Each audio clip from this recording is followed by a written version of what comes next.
Olá, tudo bem? Está no ar mais um Universiência, o primeiro programa brasileiro de TV e internet realizado por meio de uma parceria entre TVs e instituições públicas de ensino superior nordestinas. Aqui a gente acompanha a ciência produzida no Nordeste brasileiro. Veja quais as pesquisas científicas vamos conhecer hoje. Oxigênio analisado em árvores da Caatinga pode ser um indicador de secas. Vamos entender a relação entre crustáceos, peixes e vegetais. Você vai conhecer um projeto coordenado pelo Instituto Federal do Maranhão, que incentiva a produção de pequenos piscicultores. E ainda, cientistas da Universidade Estadual do Sudoeste da Bahia encaram o desafio de plantar café conilon em altitudes totalmente contrárias à preferência da espécie.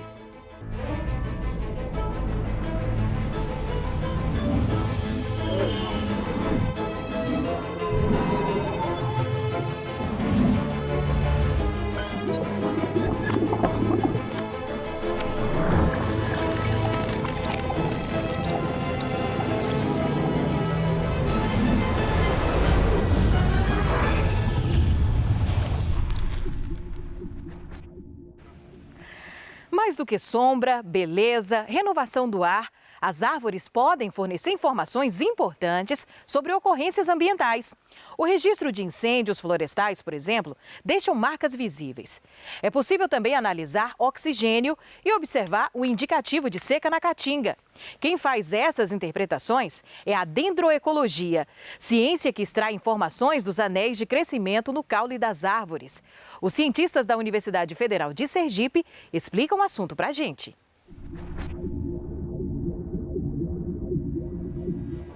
O Laboratório de Botânica, Anatomia Vegetal e Dendroecologia é um laboratório que está na Universidade Federal de Sergipe desde 2009. Trabalhamos com anéis de crescimento para estudos do meio ambiente e com anatomia vegetal, que é a base para o entendimento dos anéis de crescimento. Essa área da ciência, a dendrocronologia, ela permite estudarmos os anéis de crescimento que ocorrem nas árvores, para entender o ambiente, visto que os anéis de crescimento registram as condições em que as árvores crescem no ambiente.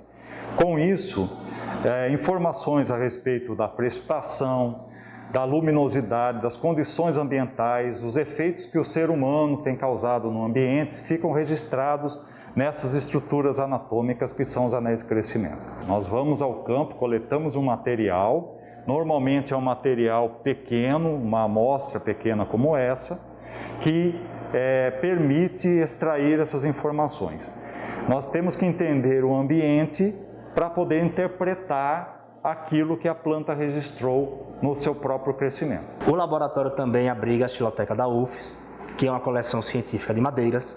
Todo o material que é coletado durante as pesquisas no campo, nas florestas, seja da Caatinga ou da Mata Atlântica do Nordeste, vem para o laboratório, passa por um processo de polimento e demais etapas, e após as análises, essas amostras vão para o acervo da Xiloteca da UFES. Esse material serve tanto para publicações científicas, assim como estudo e formação profissional dos alunos de biologia, engenharia florestal, ou visita de demais pesquisadores que queiram entender um pouco sobre a biodiversidade e identificação da madeira das espécies que ocorre aqui no Nordeste do Brasil.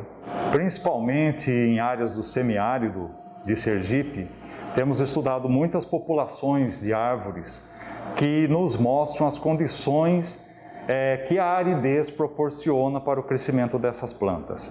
O quanto essa falta de chuva pode influenciar no crescimento destas árvores. Entre as pesquisas que são desenvolvidas aqui no laboratório, uma delas foi realizada em parceria com uma universidade alemã e a UFES, através de uma bolsa de pós-doutorado da CAPES. Nessa pesquisa, nós analisamos uma espécie de cedro, que é a Cedrela odorata, e estudamos os últimos 50 anéis de crescimento das árvores, ou seja, os últimos 50 anos. Utilizamos os isótopos de oxigênio e conseguimos mostrar que a variação dos isótopos de oxigênio que ocorre nos anéis de crescimento são influenciadas não só pelas chuvas, mas também por toda uma condição de umidade que é típica da Caatinga.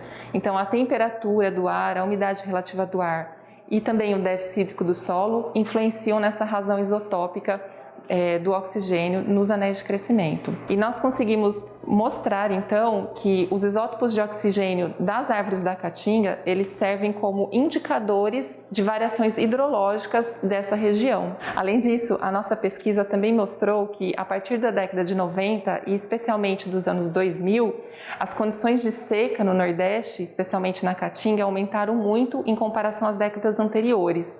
E isso foi registrado na razão isotópica do oxigênio que está presente na celulose das árvores. Se nós voltarmos ao passado durante décadas, podemos encontrar outros períodos com secas também prolongadas, não tão intensas ou tão prolongadas como essa que passamos recentemente.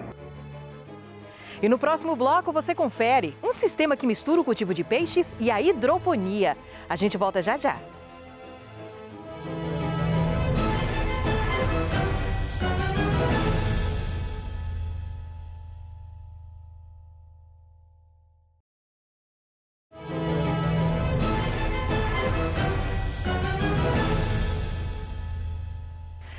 Criar peixes ou crustáceos associados à plantação de vegetais em sistema de hidroponia, ou seja, em água.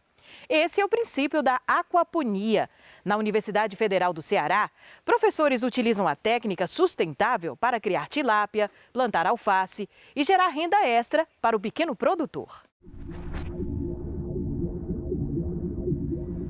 Parece até um buquê de noiva, mas é apenas um pé de alface. O tamanho avantajado tem explicação. Ele é totalmente livre de agrotóxicos e foi cultivado de um jeito diferente. Estamos no Departamento de Engenharia de Pesca da Universidade Federal do Ceará, um lugar onde se estuda muito mais que peixes. A ideia foi da equipe do professor Oscar Pacheco.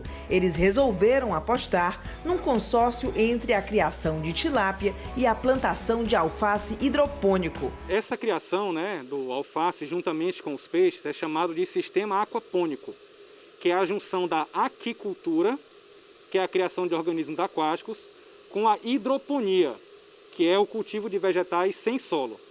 O que acontece é que a água de descarte da criação das tilápias e dos organismos aquáticos de maneira geral, ela é rica em nutrientes.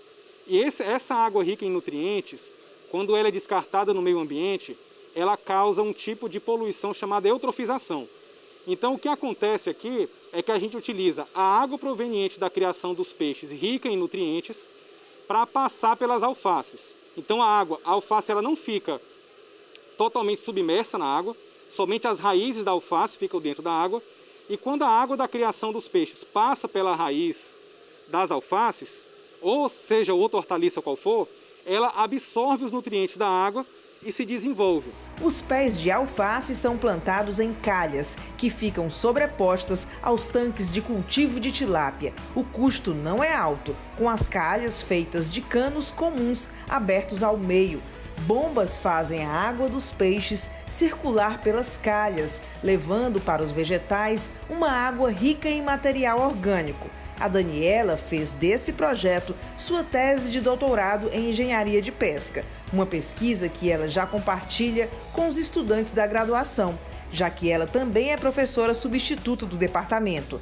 Os peixes vão estar no tamanho certo para o consumo em 6 meses e a alface levará no máximo 40 dias para chegar no ponto de colheita. O sistema gera produtos durante o ano inteiro. O que eu posso tirar de mais importante dessa nossa pesquisa com o sistema aquapônico é que é um sistema rentável, onde você pode produzir peixes e hortaliças no mesmo ambiente, trazendo um alimento de qualidade para a população e usando o mínimo de água possível, já que a gente trabalha com um sistema de recirculação. A gente não usa nenhum tipo de agrotóxico, então esse alface ele é produzido livre desses químicos, e também a gente não usa outros tipos de solução, como na hidroponia, usa-se uma solução nutritiva.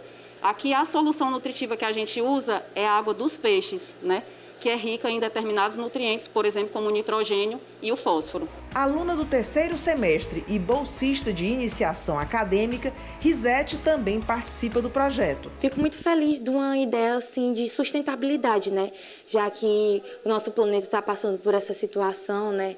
Os recursos alimentares estão, né? A população aumentando, o recurso alimentar diminuindo, e essa é uma ideia renovável, né? Sustentável. Como eu estou no 3º semestre, né? Já iniciei na pandemia.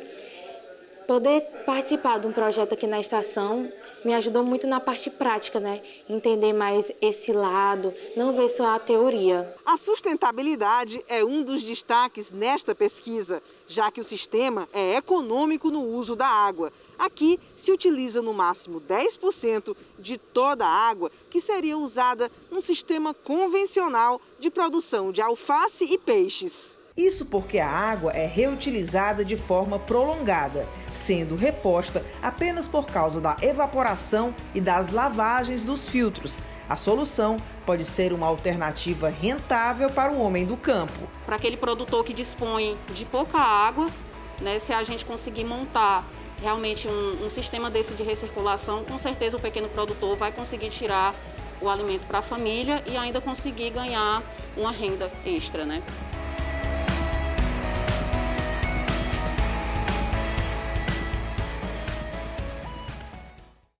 O Maranhão possui o segundo maior litoral do Brasil e uma intensa atividade pesqueira.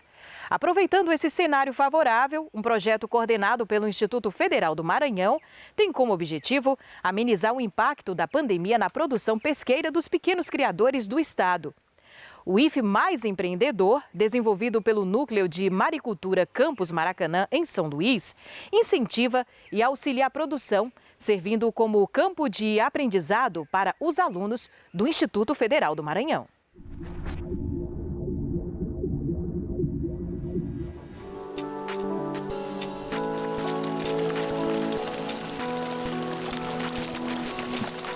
O projeto Avaliação do Impacto da Pandemia em Piscicultura de Pequeno Porte na Zona Costeira Amazônica, especificamente na Ilha do Maranhão, tem como objetivo avaliar quais foram os impactos da pandemia e especificamente em empreendimentos de médio e pequeno porte. É importante ressaltar que esse projeto ele é coordenado por mim, que sou do IFMA Campus Maracanã, mas também envolve uma ação multicamp com o IFMA Monte Castelo e o IFMA São José de Ribamar. Então tem um grupo de professores trabalhando de diferentes áreas para conseguir prestar uma consultoria efetiva a esses empreendedores.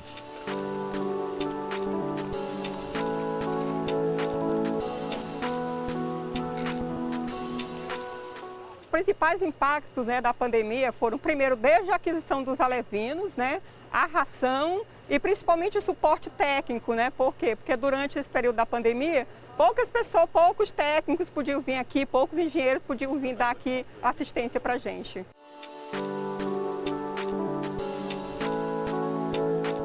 Esse projeto ele tenta focar também no ensino, na pesquisa e na extensão. Então eles terem essa vivência com o produtor é muito importante, porque ele consegue entender quais são os riscos da atividade no dia a dia, como o manejo deve ser realizado. Então essa troca entre aluno e produtor é importantíssimo, porque quando ele chegar no mercado de trabalho, ele vai estar mais apto a lidar com as situações do dia a dia de um empreendimento.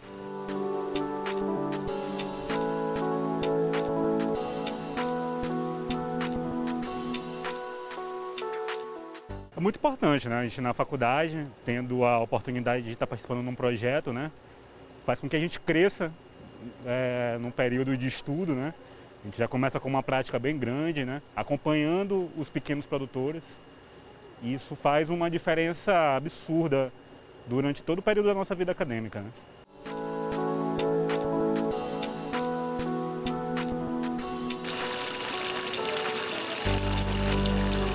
A gente só teve a ganhar com essa parceria, porque a gente como produtor, a gente tem poucas informações a respeito, né? E os alunos, eles vieram a somar, a trazer essas informações para a gente ajudar, desde a detectar pequenas dificuldades, né, que a gente venha a ter, e eles vieram identificar e a corrigir esses defeitos.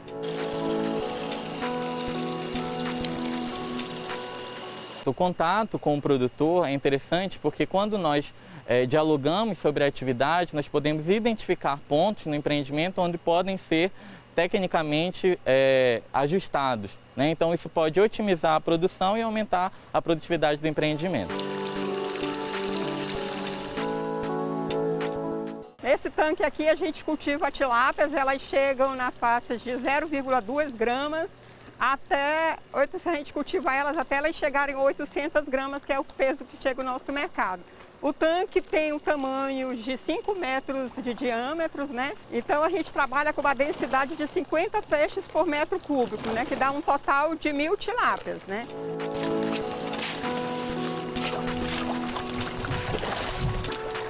Como a gente está estudando os impactos da pandemia, né? Diretamente nas pisciculturas, o que me deixou mais surpreendido foi a forma do preço dos insumos, né? Isso tem vindo da maioria dos produtores que nós acompanhamos, né? E isso é um complicador.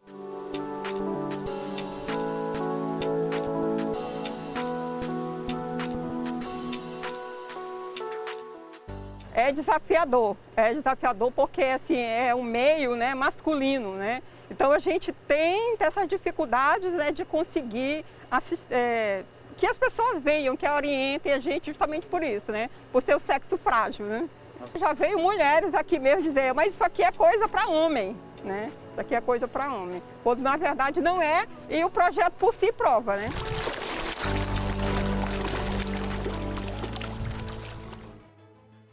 Daqui a pouco, na divisa entre Minas e Bahia, um cafeicultor encarou um desafio junto com pesquisadores da Universidade Estadual do Sudoeste da Bahia. Plantar o café Conilon em uma altitude não apropriada para a espécie. Será que isso deu certo? É o que a gente confere depois do intervalo.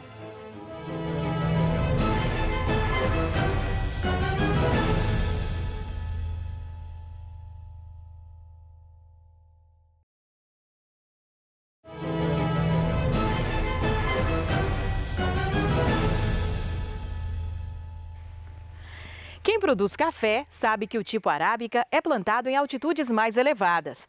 A bebida feita a partir dele é considerada nobre por sua complexidade de aroma e sabor. Já o tipo Conilon, muito utilizado no café solúvel, é produzido em regiões litorâneas. Na divisa entre Minas e Bahia, um produtor rural aceitou o desafio da Universidade Estadual do Sudoeste da Bahia para plantar o café Conilon em uma altitude não apropriada para a espécie. E a gente confere o resultado agora.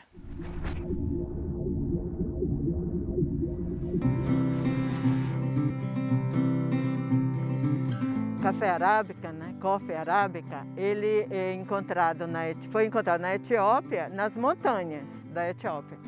Então, ele é adaptado a regiões altas, acima de 700 metros. Entre 600 a 1000 metros, 1000 metros e 100, por exemplo, Chapada Diamantina, 1.300 metros. Colômbia, 2.000 metros. Então, quanto mais elevada a montanha, melhor vai ser para o café arábica. Na montanha, a gente tem que clima? Temperaturas baixas, baixa luminosidade, né? Então, favorece o aroma do café, né? E o desenvolvimento da planta. A origem do Conilon já é a bacia do Congo, né? Do rio Congo, ali naquela floresta quente, com muita água, muita chuva. Então, onde é que nós vamos plantar o Conilon, baseado em sua origem? Próximo ao mar, próximo aos rios, né?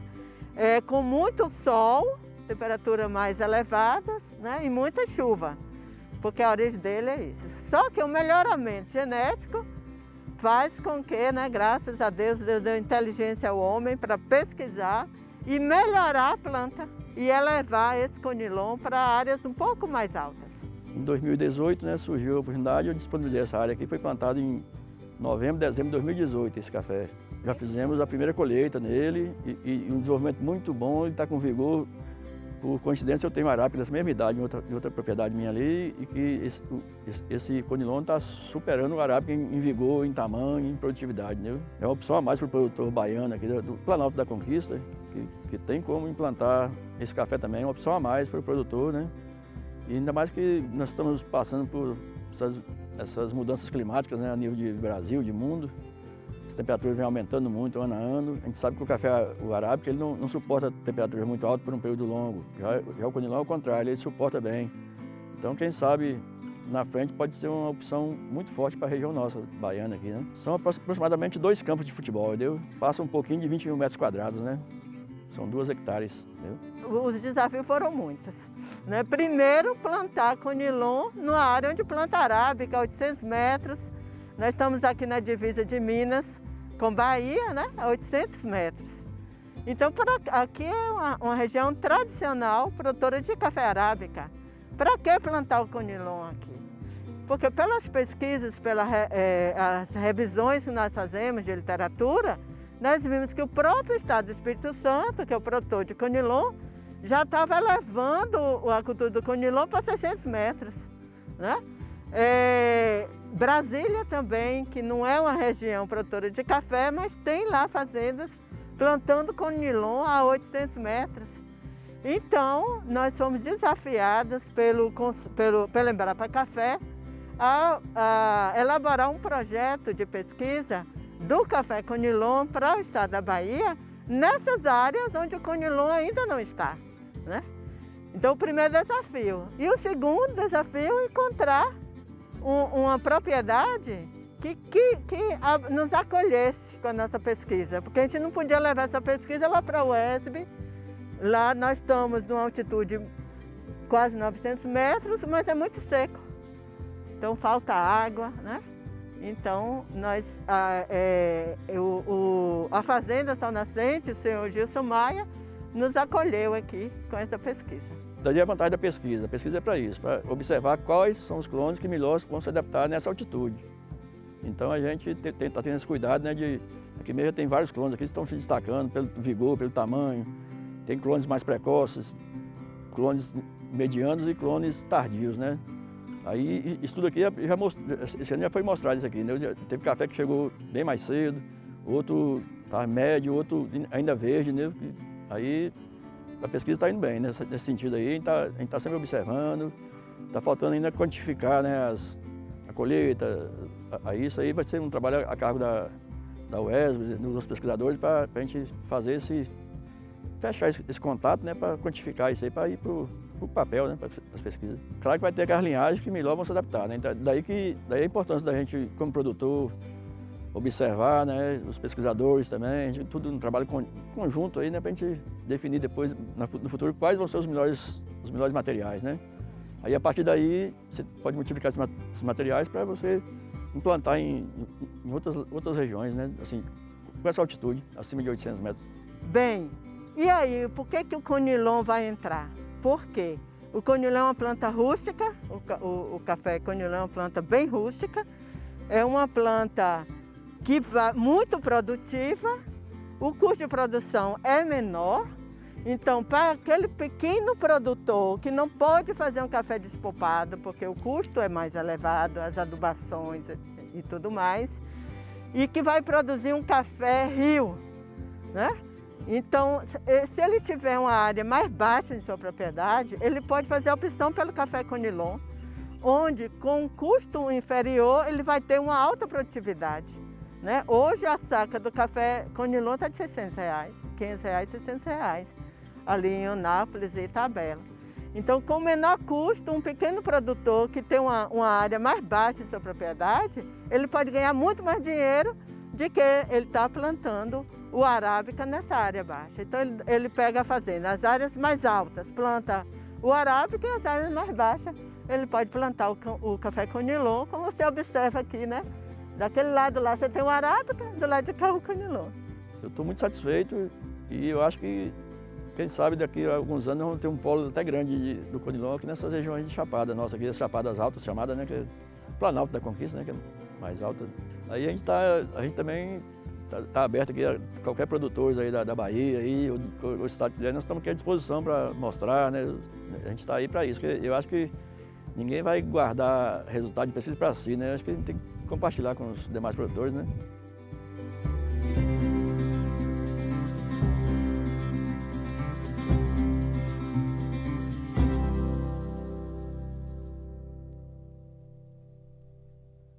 E o Universiência de hoje vai ficando por aqui. Na próxima edição, voltamos com mais pesquisas científicas do Nordeste para você. Tchau, tchau e até lá!